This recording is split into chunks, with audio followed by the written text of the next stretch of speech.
Hello সবাইকে। তো আবারও একটা মিনি ব্লগে তোমাদের প্রত্যেককে স্বাগত। তো এটা ছিল দীঘাতে আমাদের দ্বিতীয় দিন, আর সেদিনকে চলে গেছিলাম হচ্ছে উদয়পুর। হ্যাঁ, উদয়পুর বিচে। তো উদয়পুরটা যেতে বেশ ভালো লাগে, আর এখানে দেখলাম যে অনেক দোকানপাট এবারে, আর বেশ ভালোই লাগলো, কারণ এর আগে অতটা দোকানপাট দেখিনি।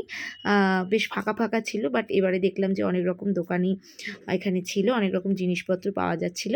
তো এই যে আমি একটুখানি ভিডিও করে নিলাম। আর তারপরে এই যে এখানে দেখছিলাম যে বিভিন্ন ব্যাগ, তারপরে ঝুড়ি, এগুলো বিক্রি হচ্ছিল। বেশ জমজমাটি ছিল দেখলাম এবারে। আর তো তারপরে এই যে আমরা এগিয়ে গেলাম, তো তারপরে যে ওপর থেকে দেখছিলাম নিচটা এত সুন্দর লাগছিল, নিচটা এত ভালো লাগছিল দেখতে। আর বেশ হাওয়া দিচ্ছিল, আর তখন জোয়ারের সময় ছিল, তো সেই জন্য জলটা খুব কাছেই ছিল, কিন্তু বেশ ভালো লাগছিল, আর ভীষণ ভালো একটা হাওয়া দিচ্ছিল। তো যাই হোক, তো হাওয়াতে প্রায় উড়িয়ে নিয়ে যাচ্ছিলো এগুলো, দেখো মাথার এগুলো। তো সকলে এখানে বসেছিল, সেদিনকে বেশ দেখলাম ভালোই ভিড় ছিল। তারপরে উদয়পুর গেলে যেটা খেতেই হবে সেটা হচ্ছে কাঁকড়া, তারপর মাছ ভাজা, এগুলো তো খেতেই হবে। আর এখানে যেহেতু ফ্রেশ থাকে একদম, জিনিসগুলো টাটকা থাকে, তো খেতে খুবই ভালো লাগে। আর এখানকার রান্নাটা ওনারাই করে দেন, তো ভীষণ টেস্টিও হয়, বেশ ভালোই লাগে। তো তারপরে এখানে চলে গেলাম হচ্ছে এখানে দেখতে মাছ, তো বিভিন্ন রকম মাছ ছিল।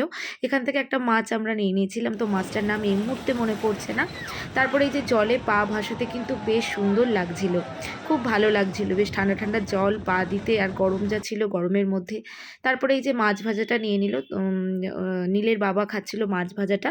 তারপরে আমি এই যে নিয়ে নিয়েছিলাম হচ্ছে কাঁকড়াটা আমার ভীষণ ভালো লাগে, আর ওরা খুব সুন্দরভাবে রান্না করে দেয়, তো খেতে ভীষণই ভালো লাগছিল, বেশ ঝাল ঝাল কষা কষা।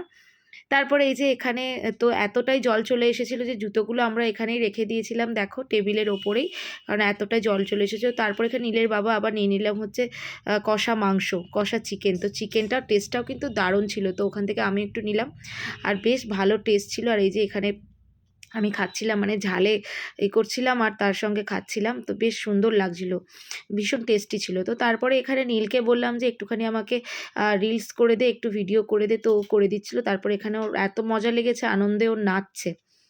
আর এখানে এই যে কত ছোট ছোট ঝিনুক, মানে এই যে শামুক, ঝিনুক, কত কিছু ছিল। তো অনেক অনেক একদম পুরো ছড়িয়ে ছিটিয়ে ছিল, এবারে যেন দীঘাতে এটা বেশিই দেখলাম। তো যাই হোক, তো দেখো গোটা বিচে, মানে সমুদ্রের ধারে পুরো একদম ছোট ছোট শামুকে এতে ভর্তি। তারপরে এই যে এটা একটা শামুক না কি দেখলাম, তো এর ভেতরে এটা ছিল জ্যান্ত, এটা কি ধরনের পোকা জানি না, এটা কি জিনিসটা, বেশ তো এটা এটা ছিল জ্যান্ত দেখলাম। তারপরে এখানে আবার একটু ফটোশ্যুট করে নিলাম, আবার একটুখানি ভিডিও করে নিলাম।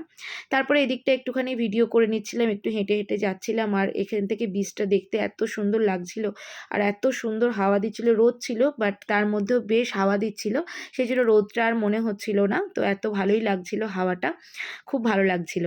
তারপরে এই যে এই নৌকাটা দেখলাম, তো বিশাল বড় একটা নৌকা, যেটা করে ওনারা মাছ ধরতে যায়, তো এটা বেশ ভালো লাগলো, বেশ সামনে থেকে বেশ বড়সড় একটা নৌকা। আমি এখানে বেশ কিছু ফটোশ্যুটও করেছি। তারপরে একটু ফ্রুটি খেয়ে নিয়েছিলাম গরমের মধ্যে, আর বাচ্চাদের মতো মাঝে মাঝে একটু ফ্রুটি খেতে আমি ভীষণ ভালোবাসি, আমার বেশ ভালো লাগে। তো চলো, ভিডিওটা এ পর্যন্ত রাখলাম, আবার আসবো নতুন কোনো ভিডিওর সাথে। সকলকে টাটা।